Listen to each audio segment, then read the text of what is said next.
Hi, everyone, and welcome to another week on the podcast. Thank you so much for joining me this time round as well. All the engagement that we've received the last couple of seasons so far, and the fact that we're still powering through is all thanks to you guys. I'm glad that you're picking up so many lessons and learning so much, because that's the whole point of these conversations that we have. As a reminder, please subscribe, engage with us, rate on whichever platform that you enjoy your podcasts, like, comment, share, because I have to have the call to action. This week, I'm so excited for this conversation because I have someone on set who, for me personally, I consider a true warrior by every definition of that word, and I'm so excited that she agreed to come on board. As you can see, we are dressed in mustard. That's the color of the day, or is it yellow? Because the conversation we're having is centered around endometriosis, and this is the official color since I think the 80s, if I believe. Yeah. So I'll have you introduce yourself, because that's a tradition on this podcast. Tell us your name, a little bit about yourself and what you do, and then where we can find you on socials. All right. Yeah. Thanks for having me. Absolutely. I am completely honored to be seated next to you doing this. So thank you so much. It's really an honor. It's really a pleasure, and thank you for helping us spread the yellow, because that's what it is. So my name is Elsie Wandera, and I'm the founder of the Endometriosis Foundation of Kenya. I am also a member of the steering committee of the World Endometriosis Organization. Right. And my handles are Elsie_Wandera on Instagram, and Elsie Wandera on Twitter, and Elsie Wandera on the rest. Okay. Yeah. Fantastic. So, as always, we'll have everything in the description box below, and you'll be able to find her and interact and engage. But for now, we'll just sort of carry on with the conversation. Maybe just a little bit about your history and experience with endometriosis. Maybe there's some people also who don't quite understand it. And the thing about doctors, we use a lot of jargon.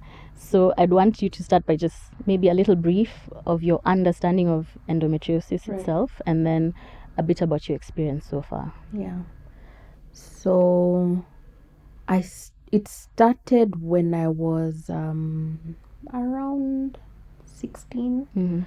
And I think by that time I'd already started my menses, my periods, and it was just hell. It was terrible, horrible period pain, or so so it was called at the time. And this made me miss out on school sometimes. And as I was missing out on school, I remember some of the girls in my class would be like, "Girl, you're just trying to miss out on." It can't be that bad. it can't be that bad. I know you're just trying to pay past school, you're trying to pay past classes, etc., or assignments and everything. And at that time, of course, I just wanted to be believed, right? Because it was a real thing. Like, I was really going through a difficult time. And I remember this went on until I was about 26. And that was when I think I had a conversation with my aunt, and she told me, "Hey, by the way, you can actually see a gynecologist." First, by the way, that conversation of seeing a gynecologist was just like, what? Are you trying to tell me, like, because again, the way I'm speaking about my generation, we've been socialized is to believe that going to a gynecologist would mean either you have like either you're pregnant, or you're dealing with like an STI. Correct. Yeah, something is wrong. Something's really wrong, bad. Right? You've done something very wrong. Yeah. And so anyway, I put all of that behind me because I needed to understand what this thing was, that was putting me down. My work was compromised. Progressing even in my career was compromised, because I know that just because of the number of days I missed out on work, I think that could have affected my progression. But so when I sat with this gynecologist, I think the easiest way he could describe it for me was that my uterus was growing inside out. Right. So I was like, okay, cool. Okay, that sounds At interesting. least I have okay. something Yeah. to go and tell people Yeah. that, hey, it's a serious issue. Yeah. Right? Yeah. It's like a problem. It's not in your head. It's not in my You're head. not pretending. I'm not imagining. Yeah. And that was the simplest way. And I promise you, at 26, I still had not understood what endometriosis was. Mm-hmm. I mean, he tried. I remember he was just trying to explain it to me. He was like, the lesions, there are lesions. The lining in your uterus is outside and all this. Yeah. And I was like, I don't understand what you're saying. Just simplify it for me. And that's what he told me. Mm. And at the same time, he's also talking to me about my fertility journey. He's already telling me that, you need to consider getting pregnant now. No, right. Like, it's urgent. Right. I was like, oh, we can't. Like, he's like, the longer you delay, the you might miss out on a chance at being a mother. Mm-hmm. And I was like, I it can't be that serious. But I'm like, I have a dude over here who I love, so let's have the conversation. Yeah. He wasn't ready for it. Okay. I put him under pressure. Long story short, that didn't happen. And I think for me now, when I got to 32, that's when I was like 32, I can't remember, 32, 35, around there.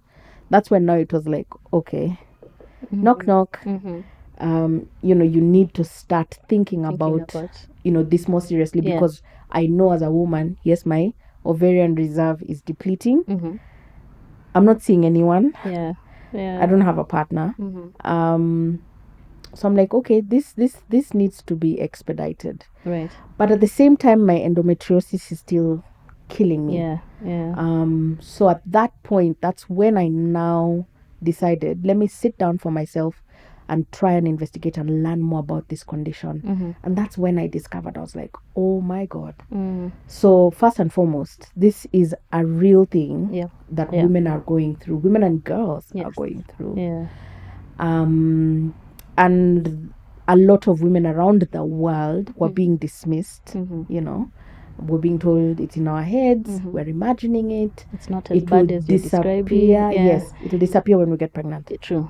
After babies, this will solve it. Exactly. It resolves itself. That was the teaching for the longest time. Correct. Yeah.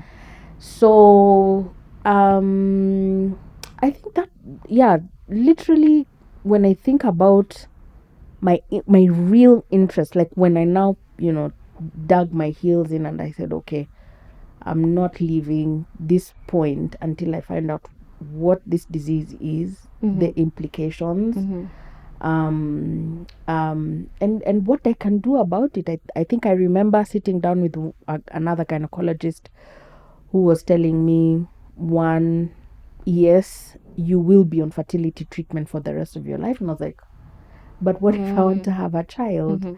And so at every turn and at every corner, it felt like, okay, this conversation around my fertility is coming up. It keep coming in, yeah. And no one is telling me, okay, so how do we tackle it, or how do we address it? How do we make sure that you have a chance at it? And I think at 38, that's when I did, I went in, just tried to understand, okay, what my AMH levels were.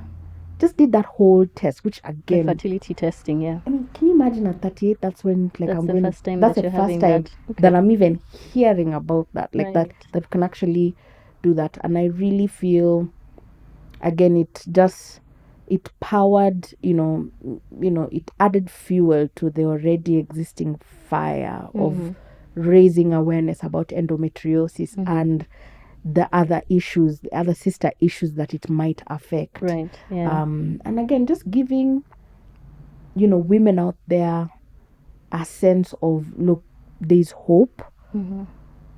You have a chance. There are options.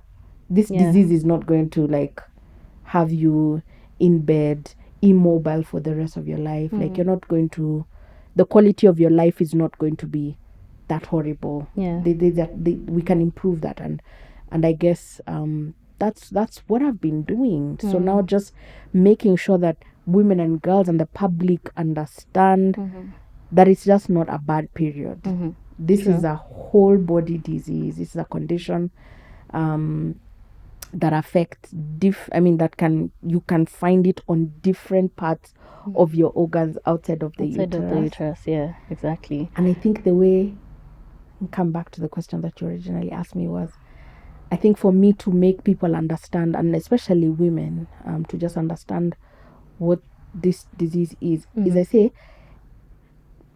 the uterus is the only organ that was designed to shed, right, every month. Every single month, yeah. Am I right? Yes. If you find that lining outside of the uterus, anywhere else on any other organ, of course it's going to be debilitating. Yeah. It's going to be excruciating. It's exactly where it's not supposed to be. And again, it's because of that presence that the inflammation and the pain, the damage that's caused on those other organs is why we have the symptoms that we see with endometriosis. And you've said correctly, it's any organ system. Those implants can land everywhere, including skin, including the brain, the lungs. And we know of different women who have extensive endometriosis who suffer just because of the condition itself.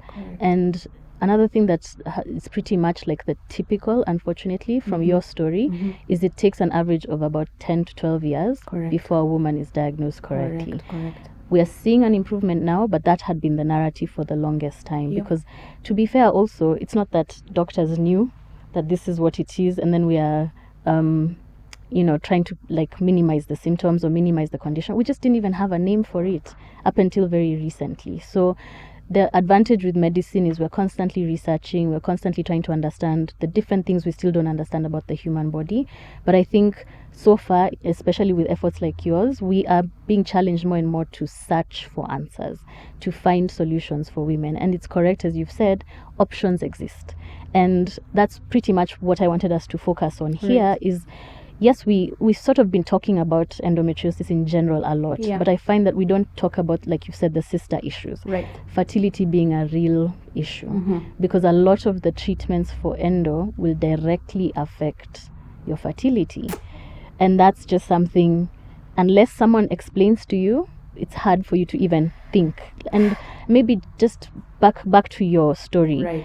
Did you ever sit with yourself, like as a young girl, as a young woman coming up, and think, okay, I want to be a mom. I absolutely, this is going to be, because there are women like who, like, motherhood is, from right from the start. Were you like that, or is it something that came up now during your clinic visits? I am her. Right. Okay. I really, I dreamt of those days, and I think even having dolls, just dressing them up, doing that whole thing, like when we played Kalongolongo, and I remember babying, holding dolls, we did that whole thing. Literally, we had Chamama Chababa. Chamama Chababa. And I remember having like small like feeding bottles, and we would like pretend like I'm feeding this baby. So it was a dream, and I knew I wanted it. And I think, like you said, if I knew what I know now, I feel like I would have made a better, I would have made an informed choice, right, about like that pathway. I wouldn't have rushed into surgery. So just for context, I've had 4 surgeries to try and treat and manage the endometriosis. And the thing that I understand now, so when the doctors first went in laparoscopically, right? So and they harvested around the ovary itself, because I had an ovarian cyst. And again, now that I understand later, it was just like chewing into, you lose quite a bit of ovarian tissue. Exactly. And I didn't know that. I and now I understand why the gynecologists were saying, get pregnant now. But they weren't explaining it in detail, right? Detail. They weren't explaining it to me well enough to understand that, okay, this is what is actually happening. It's chewing into my reserve, and again, we're women, we're growing older. It's not like our whatever diminishes, and if I were to come back, I would come back as a dude, so that I have You bypass all until these. I die. And But just before you continue, just for context, for again the audience who are non-medics, it's not just simply ovarian cysts. They're very typical cysts that happen with endometriosis. Correct. We call them endometriomas, Yeah. where because there is an implant from that tissue from the uterus in the ovary, every time you get a bleed, it bleeds within itself as well. And then old blood collects and it becomes a large cyst, affecting either one or both. Sometimes it's serially. You'll have one endometrioma after another. And usually surgery is the main way to manage these. Correct. Because your body will not be able to reabsorb, unlike the normal ovarian cyst that we get after ovulation. Right. So that's the main thing I like to highlight, because a lot of women hear ovarian cyst and it becomes a panic thing. But there's a typical type of cyst that we do see with endometriosis. So when doctors explained to you at the very beginning at 26, did you have an understanding of options at that time? No. Or what, other than get pregnant? Because again, I get was it. I keep saying I sit in this unique space where I'm both a doctor and a patient when it comes to endometriosis. So I fully understand this journey. Like, I'm sitting back going, it's not about my story. Let me hear yours. But it's the typical thing where unless someone explains it in a way that you'll understand, for the longest time, doctors, the narrative was get pregnant as soon as possible. It'll manage the period pain, and and if we need to do surgery, at least you're done having your baby. So were you given enough information at that time, or is there a point in time where you started to understand a bit more yourself? Nope. No? I literally, I knew, like the way you're saying, like pregnancy was a cure. So I knew. I was like, pregnancy is also going to help me. Right, yeah. It's going to help me manage the pain for the long haul. And again, I didn't know enough to know that endometriosis has no known cure. Yeah, it's lifelong. It's a lifelong diagnosis, basically. Imagine. Yeah. So I didn't know that. And so I think, but this was just before we went in for surgery. So he just kept, saying, just get pregnant, do this now. But he wasn't telling me, okay, by the way, we can do 1, 2, 3 things. No, I wasn't being given the options. Right. Okay. It was just, let's get pregnant. You might never get a chance at pregnancy or being a mother in the future. But I didn't understand. I was like, hey, this sounds like it's a threat. And I must do it now. So imagine me on this dude. We must do it now. He's also not ready. That's not a place. He's from a, like mentally, he's not there yet. So imagine me, because I'm a woman. And I know how. And now you've been told, listen, you're on a time, more of a timed, like shorter time than for menopause. Now it's like, this is now urgent. Correct. Yeah. I'm 26, by the way, please note. I have just, my career is just sort of just starting, taking off. I'm starting to save. I'm starting, like I've just, locked this opportunity for my life. And I feel like at that age, are you really even thinking that I should be having a baby? We were clubbing. That's all we're thinking. Partying. Because you're just, the first few checks, you're like, oh, okay, I'm an adult now. Let me have fun and enjoy my money for a while. Enjoying the puppy love as it was. True. Just enjoying just being 26, right? And not feeling rushed. Like to get into this quote unquote adulting. Right?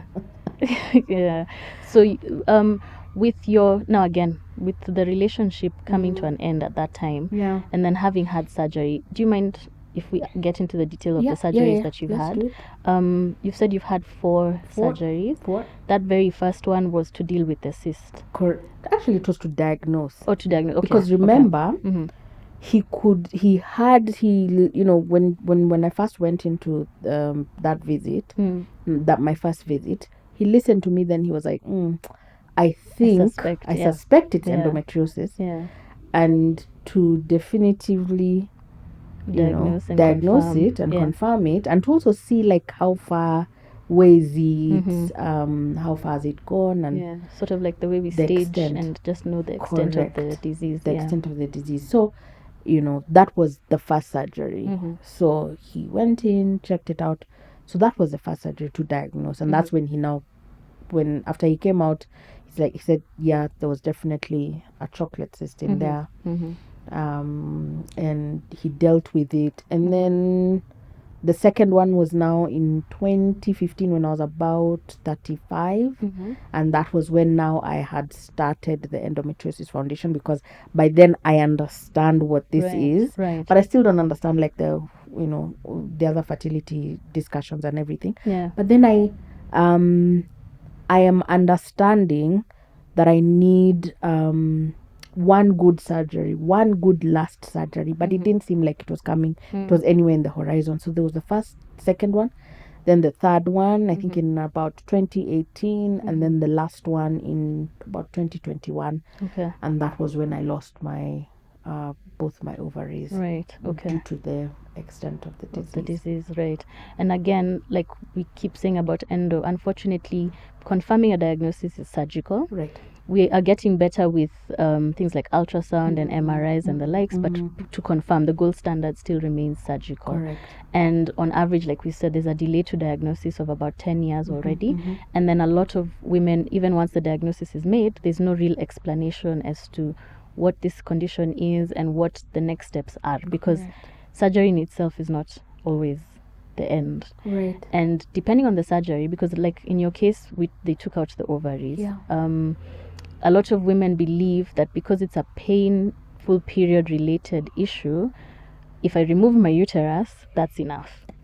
And now because I no longer get a period, then my pain goes away. Right. But unfortunately, again, as long as the hormones are there, as long as the hormones that sustain that lining of the uterus are there, which means as long as you have ovaries, then you still suffer. Despite the fact that now, yes, there's no period, but if you're bleeding from lesions in different parts of the body, we see those symptoms come up. So again, I think it's so important for us to keep putting out the right information, and for young women and girls out there to like speak for yourself, advocate for yourself, push for more information and clearer information, because it'll make a huge difference. I'm fascinated, or rather keen to hear how your doctor, prior to removing the ovaries, what conversation did you have around, again, fertility? Now, I have so much love for my gynecologist, so much, because once I met him, I felt like it was like a sigh of relief. Right, okay. Like I breathed. I was like, someone understands me. Someone is actually bothering to go through the journey with me from the time I got diagnosed to where we are now, and help me understand like where I'm at presently. Right, yeah. And then I was like, oh my God.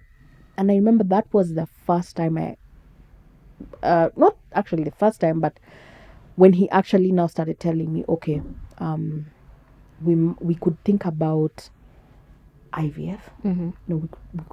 You could have had conversations around freezing your ovaries.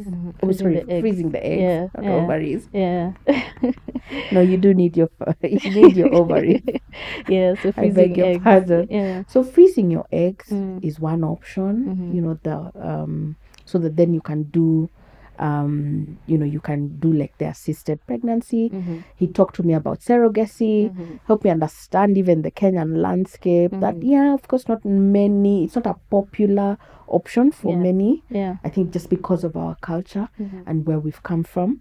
But I think it's just also, for me, it was just, I was thankful that he was telling me that this is a conversation you should have had, like when you were 26. At the beginning, yeah. And I think we need, again, to tackle, I think as a society, tackling the stigmas around the fertility conversation. Like, it's not wrong if I get assisted. True. If someone helps me carry this pregnancy, am I less of a mother than if I carry myself? Or if I adopt a child, because that's also an option, does that minimize my motherhood? Correct. And again, it's a conversation we keep having in different respects, because women are attacked for everything we do, including motherhood. You're judged for choosing to be a mother at a certain age or choosing not to be a mother. Correct. You're judged for how you had these children. Did you have this baby vaginally or did you have a C-section? We are going to judge you for either direction. We're going to judge you for, we see you aging, you continue to age gracefully and we are not seeing any babies anywhere. Right. Everybody, womb watchers, that's what I call them. Everyone is just staring ahead. So when are you giving us a baby? And I think it's really unfortunate that that's the reality we live in, and especially because you don't know what this woman is going through or what her journey has been that she doesn't have babies. Absolutely. Or she's chosen to have babies in an alternative method or different means from what you're used to. And hopefully we can start to extend grace to people so that first I feel like don't ask. Don't ask. Unsolicited. There's really no need. Like this. If you see me without babies, imagine just assume something is wrong. I think it's safer that way.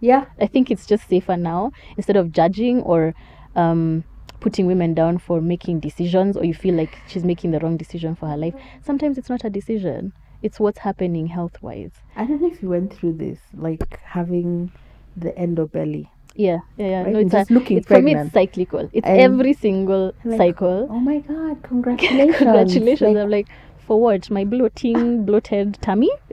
My Stop bloated baby? Or someone walks up to me, I'm like, oh my God, you've gained so much weight. Gosh. No, I remember I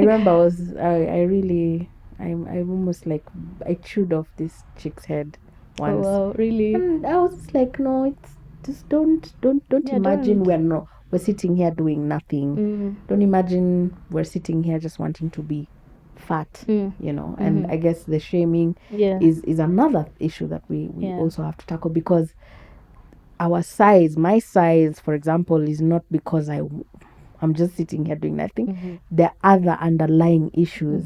And we must extend that grace to everyone. Yeah. Because just like you've described, there are symptoms we get because of endometriosis itself. Correct. There are also symptoms we get from the treatment for endometriosis, whether it's shutting down hormones, whether it's hormone replacement or supplementation. There's so many different treatments and so many different ways that bodies will respond to these treatments. So again, just don't even go there. The body shaming first doesn't make sense to me, but then on top of that, a lot of times it has an underlying medical issue. So leave women alone, as far as I'm concerned. Leave us alone. Leave us alone. Yeah. But for you on the journey again now, along the way where people are watching you and they're seeing, okay, she's not a mom, she doesn't seem interested in becoming a mother. Have you had any personal experiences with these, body experts, treatment experts on the street, motherhood womb watchers? Have you had any like negativity coming from people around you? I have. I mean, it's, and now I'm more gracious. Because I'm just like, okay, you don't know. Yeah. If you've never gone through my pain, you'll never understand it. True. But I think one particular season, which for me, and I think it was me, it was my own stories, narratives, in my own head that I was creating, was, I was previously married. Okay. And, I think, just a couple of my pals around me, we were married around the same time, were getting babies, and I wasn't. Yeah. Where? Right. You put yourself through it.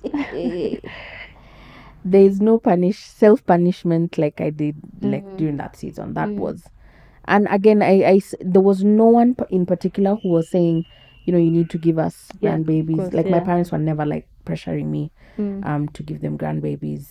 There was no, I don't remember experiencing any external pressure, like someone coming outrightly to me and telling me, even my then partner, I don't remember him saying to me that I needed to give him babies. But I think it's an unspoken kind of thing. And like already, like you're a wife, like it's expected. The next step, the next natural step is this, Yeah. right? So I felt it. I mean, I kept like putting it on myself. Like I kept like saying to myself, people are expecting you. And that's when I started now hating myself, hating the endometriosis, cursing the endometriosis now, you know. And I think that's when also depression checked in. And, Right, yeah. And I remember it was the worst season. I remember that was the first time, you know, like when I had to sit with a psychiatrist, and you know, he had to actually walk me through the fact that, Elsie, you are experiencing this loss. Yeah. You know, this loss of one, the opportunity and the chance of being a mother. And I was like, what? What is that you're describing? Like, what's that? Yeah. Like, it's okay for me to be in this season where I'm at? And she's like, Yeah. I didn't know. Yeah. I didn't know that it was okay for me to grieve that the thing that I dreamed, the woman. Wow, why am I feeling that? It will always be emotional, unfortunately. I'm always like, I've got this. No, Yeah. never. And Yeah. it's okay. Like, so it's okay for me to grieve. And grief is not like we time it. Like, it doesn't have like, it's not 60 seconds. It's not 6 months. It's not 6 years. And it's not going to come at this is now the grief I'm grieving, and then I'll never experience it again. Right. It will come back and it will keep revisit coming. in different ways. And then, you know, it was the same season I was going through my divorce. There was just, I mean, like, when it rains, it pours. Like, I was going through it. And unfortunately, that was when I felt the isolation, because Right. Okay. the cliques, the friendships started falling off. And then there was that moment of silence, of where it's just you and the voices in your head. And the voices in my head. And it was hell. How did you cope with that, the mental health aspect? Because it does cause damage. Medicine, okay. And again, we must end the shame and the stigma around, if you need help, whether it's popping a pill, whatever that help looks like, it's okay. It's okay. Yeah. I that it was the first time when I acknowledged to myself. I said, I'm not a superwoman. I'm not going to become. I'm not, again, you know, all the movies, you know, the movies, and Hollywood is the one that, you know, just, you know, makes it even more difficult for us women, because we have to live and, you know, live up to a certain, you know, the standard that's been set. You're not meeting those expectations. Exactly. Yeah. And so I have to be then this strong, tough woman. I don't have to be strong all the time. It's okay. It's okay. It's okay to ask for help. It's okay for me to ask for help. Whatever the help is, whether it's medication, antidepressants, or anti-anxiety meds. Correct. Whether it's therapy. Talk therapy. Because if you need talk therapy, counseling, support from family and friends, whatever that help looks like, it's okay. That really helped. It helped me to sleep. And, you know, the talk therapy also helped me process and accept, again, coming back to now the conversation that I've had with my gynecologist, you know, where he's telling me, Elsie, there are other options. Right. You know, it doesn't mean just because you're not going to, like, you're not going to biologically carry a child, and doesn't mean that you can't be a mother. You can be a mother through other ways. Means, you know. So you think about them when you're ready. Let's have the conversation. Right. So again, it was me sitting with helping. I mean, the psychologist also helping me process that, and just saying, Elsie, the definition of motherhood is not the beginning and is not the end of you, right? So I had to stop carrying that, and, you know, that label, and saying that then it defined success for me. Right. Yeah. No, it doesn't. True. There's so many things I'm doing that I'm so grateful for. You know, started the foundation. I sit on the World Endometriosis Organization steering committee. I'm just like, me, little old me. You know, there's so much more that I do. Yeah. There's so much more that I am.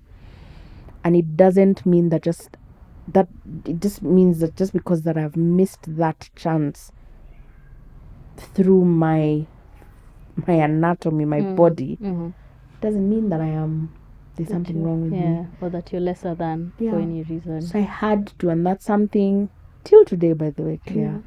I'll have those moments where I'll see a group of my friends with their babies, or even my nieces and nephews, and just a tear will just a tear-jerking moment. It'll always be a tear-jerking moment, because I'll just always be like, I could be breastfeeding or feeding a baby and looking and gazing into their eyes and having that moment. Like, it's a divine, feels like a divine moment, right? That's true, yeah. Feels like a precious moment. So those are the things I always have to keep reminding myself, okay, fine, it's not happened to you.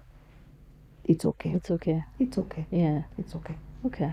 That in itself is super, super powerful, because it means somehow you manage to, and it's a daily thing, like you've said. It's not I finished. I've managed to pick the pieces up, and I've finished, and now I'm good. You still extend yourself grace to continue to pick yourself up whenever the grieving comes.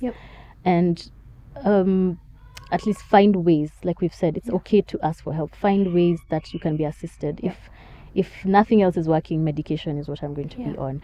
If I need also talk therapy, let's go ahead and add that on top. And I think of anything else, if nothing else from this episode, that's the one thing I want to keep highlighting and emphasizing, that it's okay to ask for help. There's nothing wrong with you. You're not less of a woman. You're not less of a human.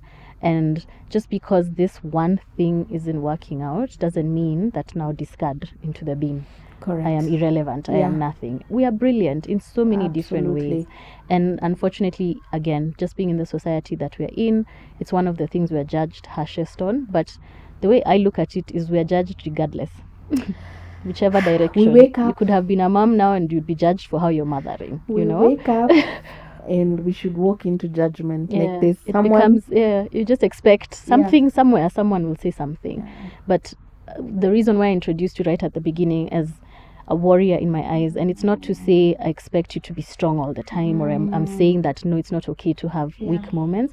For me, it's because you were able to then go into yourself and say, I'm going through hell with this condition.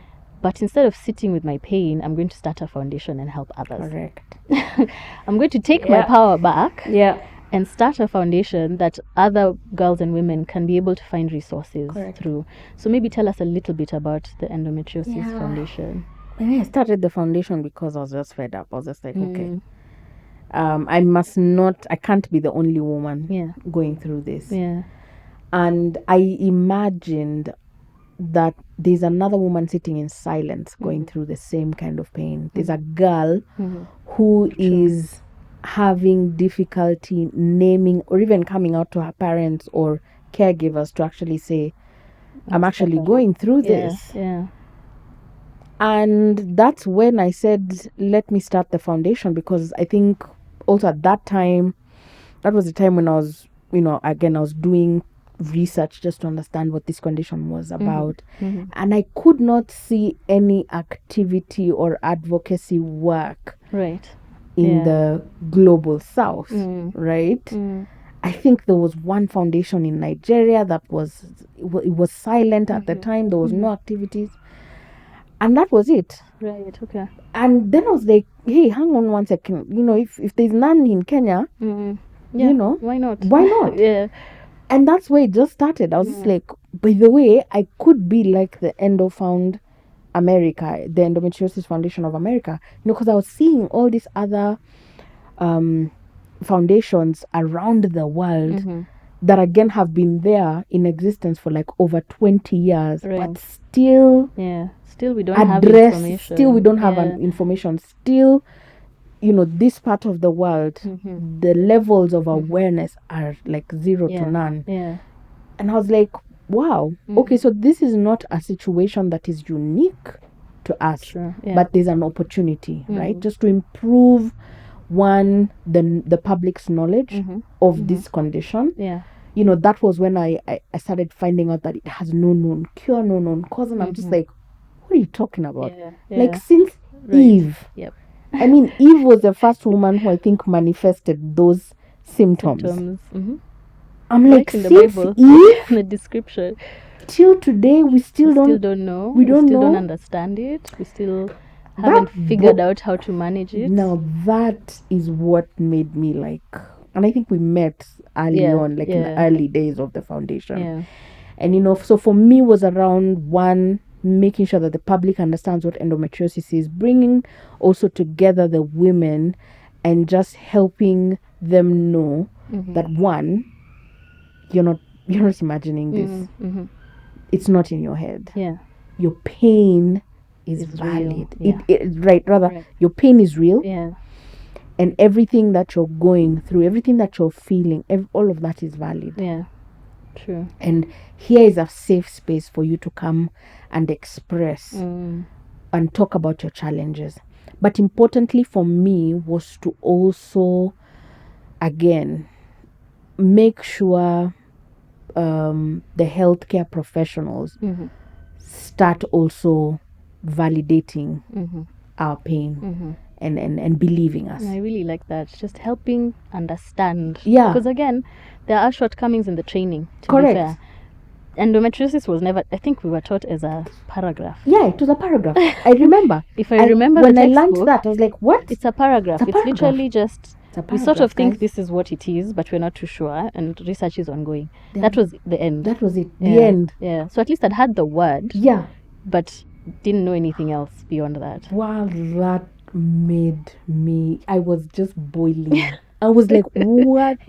What do you mean? What do you mean? That like the one I'm supposed to go to for help isn't being taught what this is. Doesn't know how to approach it. And so for a very long time, also from my perspective as the Endometriosis Foundation, one of the things and we do is collaborate with healthcare professionals because we say it's through the healthcare facilities that, again, if the healthcare professionals also are aware, become interested in this, then of course, there'll be more investment and more interest in the issue. Yeah. To at least try and figure out like a solution around this, but not only that, but also care for the patients better. And so for me, I was so angry with doctors for a very, very long time because I was like, you're the people who are delaying the diagnosis. You're the one who are doing all of this. You're the reason why. And I was like, okay, back off. Just back it up. Back it up now. And then, that's when now I was like, okay, instead of being angry, why don't you turn this around? Why don't you start working with the healthcare professionals and the universities? Do studies, participate in research so that we're improving, again, the first, the understanding of this condition, and especially the fact that we're Kenyan, there's no data. I mean, it's only recently that there have been studies that have been done, local studies. Yeah. I mean, but before then, there was nothing. Yeah. And so for me, the work that I do, that we do through the foundation is one, to again make sure women and girls they feel heard, and that they are no longer silenced or made to believe that their pain is imagined and is in their head. But I think for me, the most important thing that we can do as the foundation is remember, together with everyone else, every stakeholder, whether it's the government that needs to resource the different healthcare facilities, right? Yeah. All the level 5 hospitals, make sure that they're trained. And equipped to be able to look even after these girls to identify it and see it and name it and treat the girls. But it's also, so every stakeholder that is involved is for them to remember, one, that at the center of everything that we're doing, whether it's raising awareness, whether it's whatever, is the patient. We have to remember that, one, everything we're doing to make sure that we find a cure. we accelerate, like we shorten that period between the first presentation of symptoms to diagnosis, right? because then, like me, you know, yeah. I'd have a chance Mm. at motherhood. Mm-hmm. Well, like, yeah, it could be, I mean, the fact is I lost my ovaries. Right, yeah. If I was 26, would I have a baby? I don't know. You know, yeah. you don't know how. If you had the opportunity to have enough information to make an informed, like you said, an informed Correct. decision, maybe it would be a bit different, you know. And now, instead of sitting with it and being bitter, you're like, no, let me empower the next girl, Correct. so that when she's at her 26, Correct. she can have enough information to make that decision, make a different decision from me, Yeah. or maybe even the same. You never know, because again, we're all very different, but at least there's that empowerment Yeah. process going on. And I think that's one of the things that just puts you, for me, as the lead warrior princess of the tribe of Endo warriors. And I think it takes a lot of bravery, just even to, because the struggle continues. You Yeah. still have symptoms. Yeah. You're still having to deal with flare-ups. You're Yeah. having to deal with the management in terms of medication, what needs to be changed, what doses need rebalancing. Like, it never stops. And the fact that you're still able to pick yourself up and say, listen, We're still going let's on have with a this. session and Yeah. talk about this. Yeah. Let's sit together as stakeholders and figure out. I know there are many health issues, but this is a big one, and it's affecting, we say, 1 in 10 1 in women. 10 so women. that's huge. Huge. It's very, very common. Yeah. Yeah. And yeah, like you say, like right now, you know, I've lost my ovaries. So someone is thinking, okay, so you're not on your periods anymore. You're not rolling. You're not, you know. Yeah, fine. Like, I don't know what a period is, by the way. I'm like, I don't know what a Lucky period you. is. Like, lucky me. But hey, I have to manage. Now I'm managing the perimenopausal symptoms. You know, the hot flashes, etc. Yeah. So now I'm on HRT.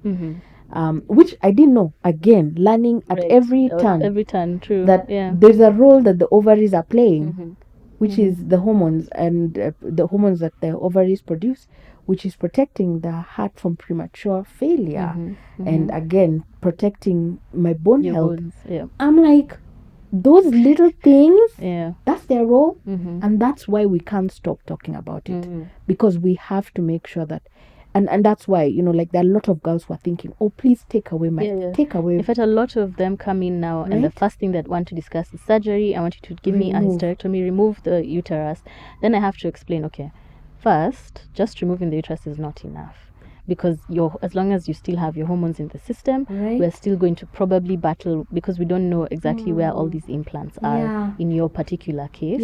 And then explaining that also it's not the end of the road, because again, it's not a quick solve. Like, let's take out plus the ovaries. They're like, no, so then remove even those ovaries. I'm like, yeah, at 26, sending you into menopause, because that's essentially what we're doing, will not only make your life a lot tougher, quality of your life, it will also probably shorten it, because we've seen, like you've said, there's so much benefit to the heart health and so cardiovascular system, to bone health, to mind health, things people don't talk about, right? The way the brain functions, it's hard to believe that ovaries play a big role.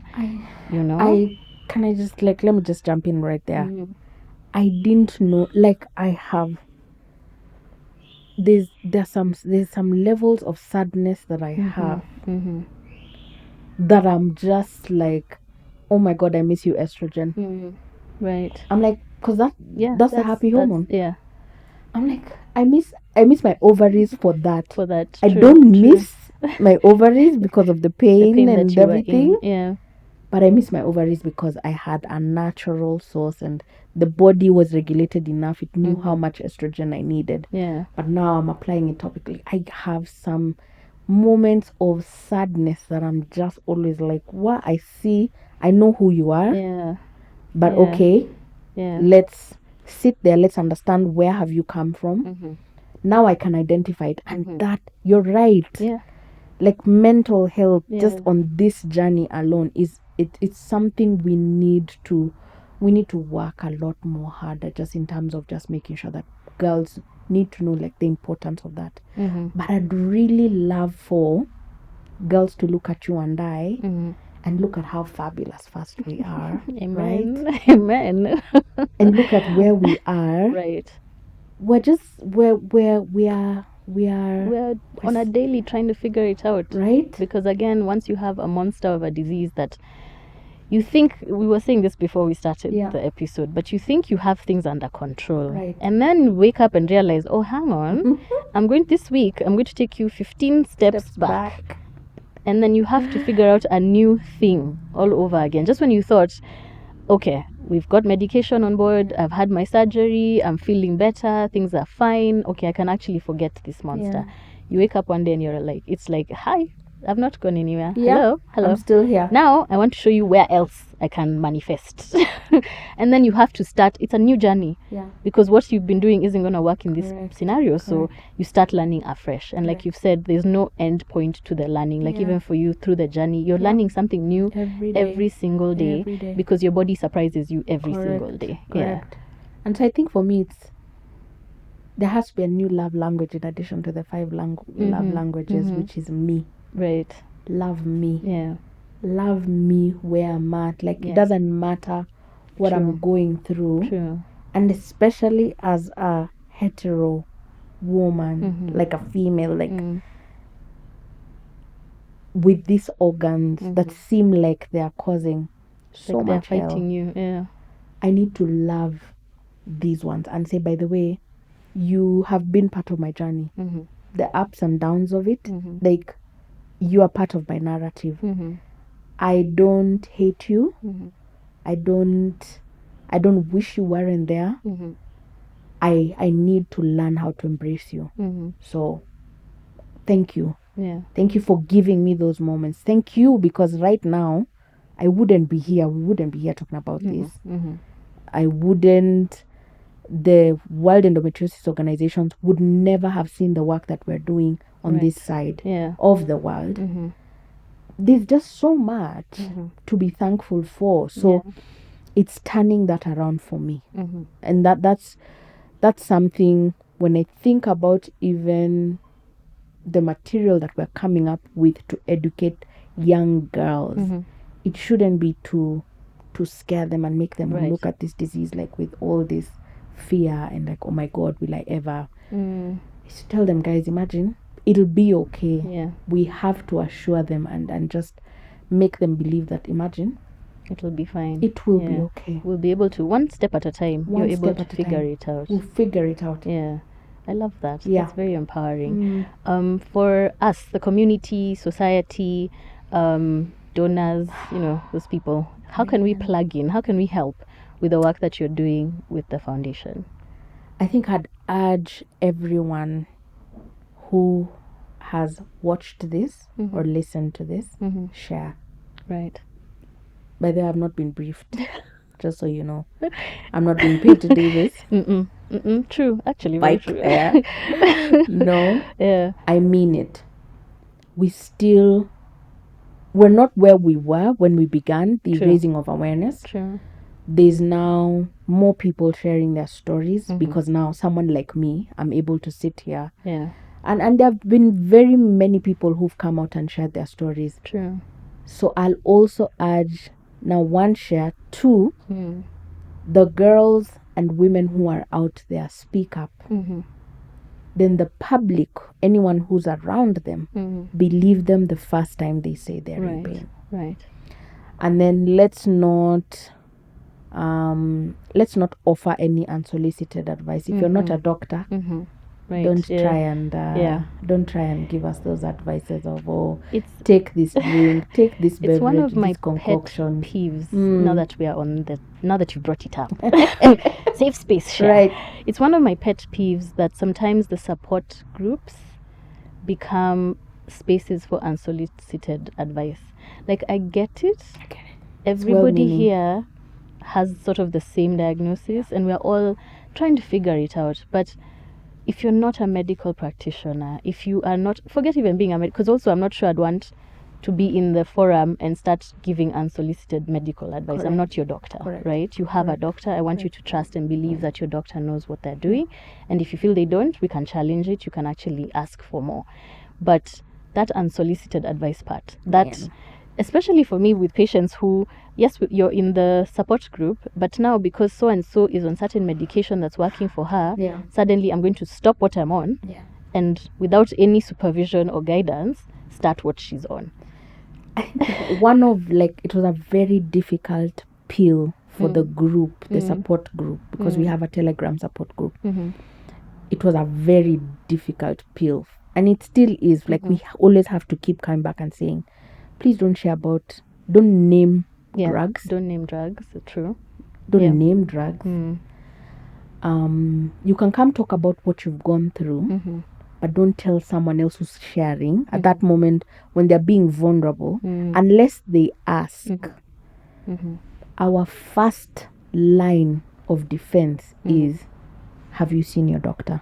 Have you talked to your doctor about this? Because again, we are not, and there's a huge disclaimer when you join the group. Right. We are not medical doctors, and therefore we are not here to offer you any medical advice. Right. Anything that you say here is just for educational purposes. Yeah. The end. And that's what I would love as the public, as the as the public, let's just learn that. Let's learn to direct people to seek medical attention. True. Rather than self-diagnosing, then self-prescribing medication, because again, endo patients, a lot of them sustain themselves through taking over the counter pain medication, and we know some of that medication is harmful. True. It's not necessarily good for them, and that's why I think we must again make sure that the public is aware that, hey, the first people that we should be directing anyone who's not feeling well to is a doctor. Unless if you're not a doctor, then True. Yeah. We know you mean well. True. I know you're trying to cheer on your girl. Yeah. But let it come from a Let this doctor. be support, because the psychological support is necessary. The feeling like you are in a sisterhood, that I'm not suffering in this by myself. Yep. We are here for that. But let it stop at the unsolicited advice point, because Correct. again, even when you come at me and say, oh, but have you tried this, or you should do this, how do you know I haven't? How do you know I don't have really bad side effects from that particular thing? We're not, unfortunately, again, it's one of those conditions where it's not one size fits all. Oh yeah. When it comes to the treatment. Yeah. So your journey will be very different from someone else's. The Correct. surgery that works for you will be very different. They'll have a different experience of it. So I think it's, again, just like we said, it's better not to say anything. If you see someone, just shush. It's fine. You don't need to comment. You don't need to congratulate anyone, because their belly is a little bit pokey outy. At the same time, same advice goes for, yes, we are going through this journey. We are all afflicted, but I don't necessarily need to push any unsolicited advice in your direction.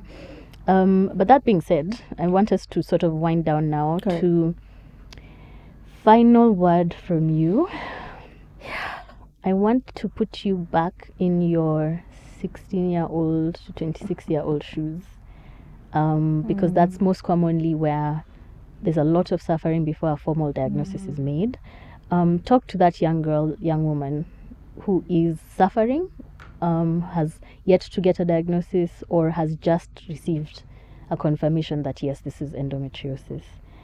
A little bit of advice through experienced hindsight, I think. Yeah. I was sure about the question that it would be like, yeah, what advice? But I wasn't sure about, I wasn't prepared for that one. But we shall do it.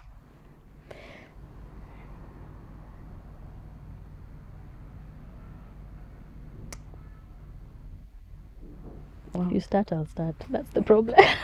If you start, I'll start. We'll get very emotional here. But again, it's a tough one. It's a really tough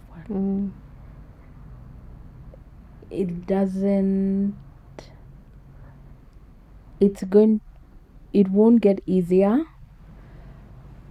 but you will be equipped to climb the mountain.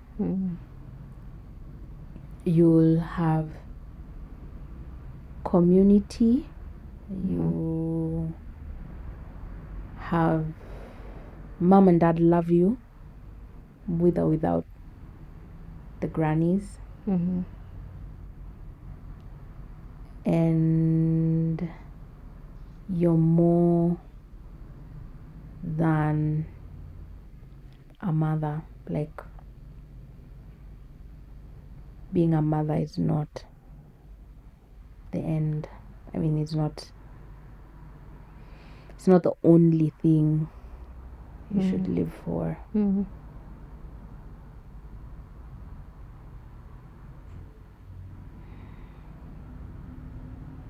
It'll be okay. A step at a time. Quite literally, one step at a time. Okay. Yeah.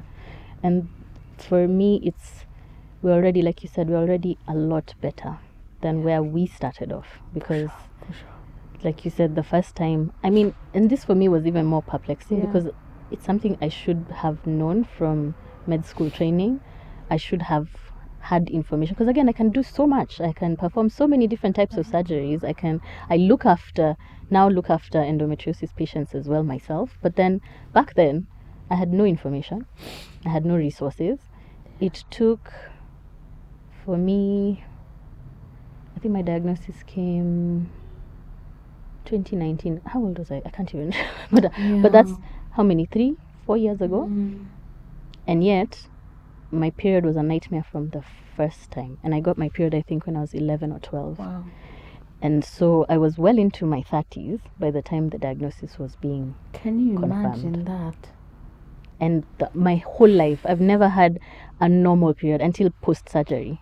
The first time I actually had like a teenage incident because I'm like, oh, there was no pain, there was no warning. Because normally I know 3 days before, like, there's something is coming, the period is coming. Right? It's here. Your worst enemy is about to arrive because of the pain. Ovulation, let's not even talk about it. Let's just, oh my God. You know, when you talk about like a normal period, I wonder what that looks like. No, it was the very first time for me post-op after healing, because after surgery in itself, that was another intense nightmare. But after recovery and healing, to be pain-free for the few months I was pain-free, it was like, you know how you sit and look at other women and go like, is this your experience? Yeah. No wonder you don't get it. No, you can actually just get up and your period has started and life continues. Oh, wow. That's... Yeah. I had my last period when February 2020 was my last period. 2020. Yeah. Yeah. And I can tell you, I'm don't like, miss I don't it. know what's a period. I'm like, when What you is know that? people are talking about, oh, we're going to buy pads, you know, it's part of my tampons, budget. my budget is getting Tampons. crazy, the economy. I'm like, what are you talking about? What you talking about, man? Yeah. I have other problems. Okay, so. it's true. They get replaced. But again, I think one of the wins that we can celebrate at this point is already there's a lot more, not yet enough or full information, but there's a lot more information. If you're a young woman or a young girl out there struggling with symptoms, you now know you can come in and see a gynecologist, and you won't be judged, and it's not a bad thing, and it's not that it's something you did wrong, that's why you're suffering through what you're suffering through. And just speak up for yourself. Oh yeah, self-advocacy is like the first thing. Yeah. If you come to me and I don't hear you, find the next one. Ask for a referral.